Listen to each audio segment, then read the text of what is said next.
গাছে গাছে ঝুলছে বাহারি ধরনের ড্রাগন ফল।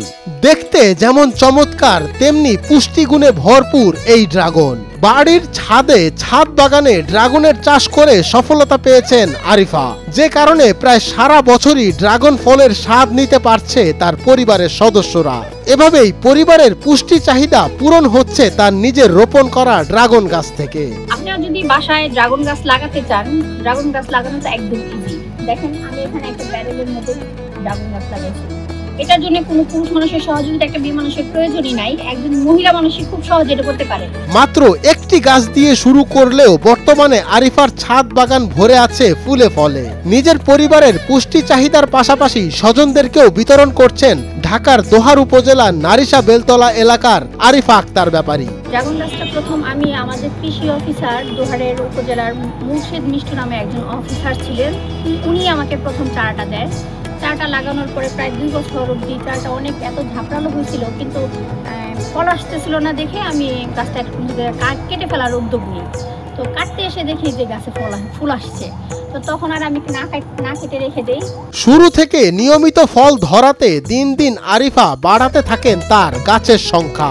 9টি টবেতে 18টি গাছ লাগানো হয়েছে এই ছাদ বাগানে, যেখান থেকে 1 মাসে প্রায় 1 মনের মতো ড্রাগন ফল পেয়েছেন আরিফা, যার বাজার মূল্য আনুমানিক 12,000 টাকা। আমার ছাদের ড্রাগনের পরিমাণটা একটু বেশি। আমার এখানে প্রায় 9টা টবের মধ্যে আমি ড্রাগন গাছ লাগানো হয়েছে।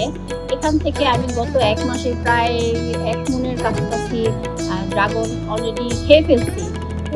আবার আজকেও বেশ কিছু ড্রাগন তুললাম, দেখতে পাচ্ছেন। আর এখানে আজকেও আরো কয়েকটা ড্রাগন আমি তুলবো। এগুলো আমি নিজে খাবো এবং আমার আত্মীয় স্বজন প্রতিবেশীদের গিফট করি। এই ড্রাগন গাছে তেমন কোনো বাড়তি যত্নের প্রয়োজন হয় না। নিয়মিত গাছে পানি দেওয়া ও ছত্রাকে আক্রান্ত হলে জৈব বালাইনাশক ব্যবহারের মাধ্যমে তা দূর করলেই চলে, বলছেন আরিফা। আসলে অনেক বেশি পরিচর্যার ফল না, এটা সাধারণত মরু ফল। তো আপনি একবার বুনে দিলে পরে দেখা যাবে কি এটা যখন ফলটা শেষ হয়ে যাবে ডিসেম্বরের দিকে, তখন এটার গাছের চারিদিকের গোড়ার মাটিটা সরায় একটু আপনার জৈব সার দিয়ে মাটি প্রসেসিং করে দিয়ে দিলে আগামী 1 বছরের মধ্যে আর কোনো পরিচর্যার প্রয়োজন হয় না। এছাড়া বাজারে যে ড্রাগন ফল আছে তার থেকে ছাদ বাগানের পার্থক্যের কথাও জানালেন তিনি। আপনারা খেয়াল করবেন, দেখেন আমার এই যে হাতের ড্রাগনটার সাইজটা দেখেন। এই ড্রাগনটার যে আকারটা, বাজারের ড্রাগনটার আকারটা দেখবেন আরেকটু বড়। ওইটার মধ্যে একটা হরমোন স্প্রে করা হয়, যে হরমোনটার কারণে ওটার আকার এত বেড়ে যায় এবং ওই হরমোনটা আমাদের শরীরের জন্য অনেক খারাপ, আমাদের কিডনিকে ড্যামেজ করে দেয়, আমাদের ভিতরে ক্যান্সারের ভাইরাস ঢুকিয়ে দেয়। ব্ল্যাক ইস্ট, রেড ড্রাগন ও পিঙ্ক ড্রাগন সহ হোয়াইট ড্রাগন আর ইয়েলো ড্রাগনের মিশেলে এই ছাদ বাগান গড়েছেন আরিফা।